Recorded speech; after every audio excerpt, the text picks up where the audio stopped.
The Spirit in the Bottle.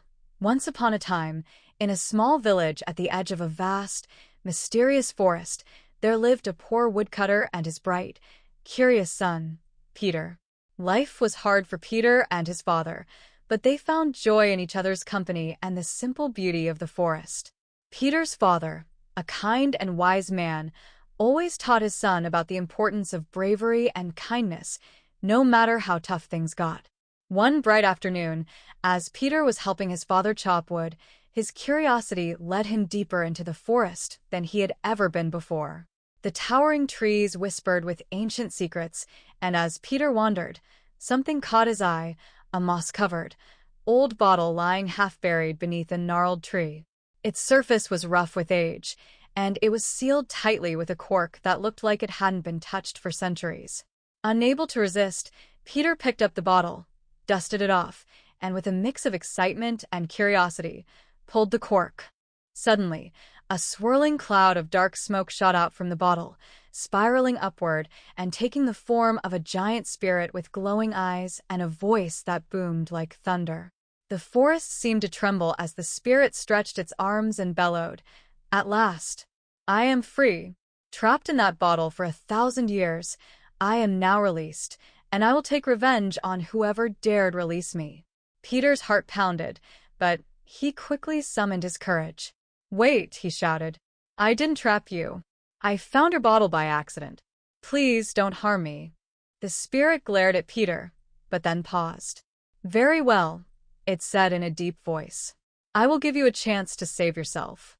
Complete a task for me, and I will grant you 3 wishes. Fail, and I will take you away forever." Peter, though frightened, agreed, hoping his wits would help him escape this danger. The spirit handed him a small, delicate jug and said, "Fill this jug with water from the river without spilling a single drop.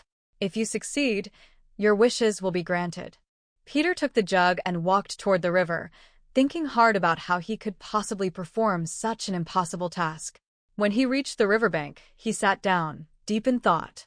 Just then, a clever-looking fox emerged from the bushes and sat beside him.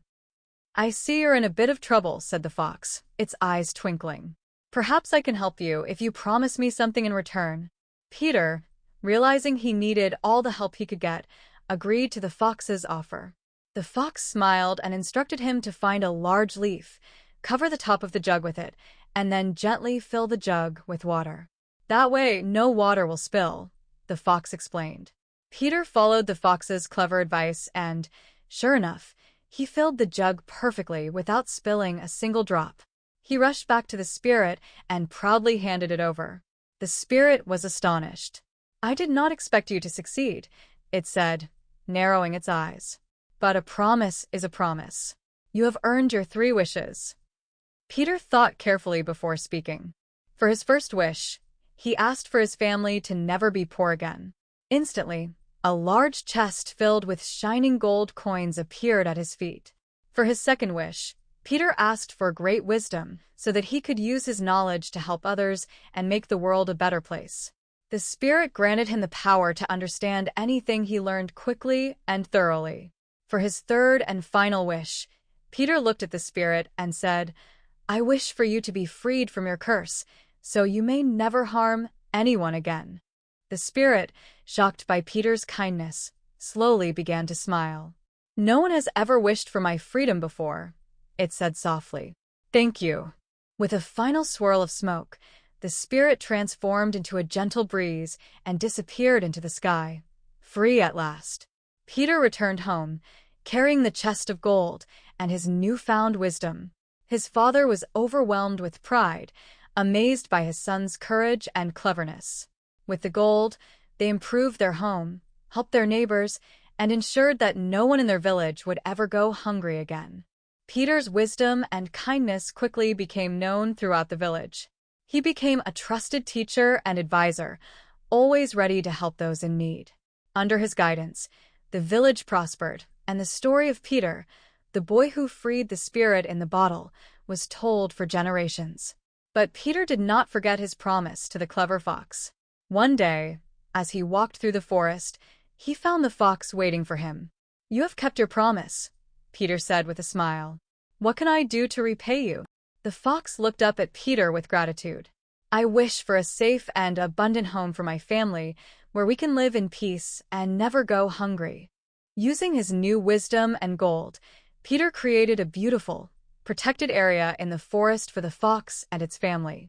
He planted fruit trees, set up a stream for fresh water, and ensured that the fox's home would always be a place of safety and plenty.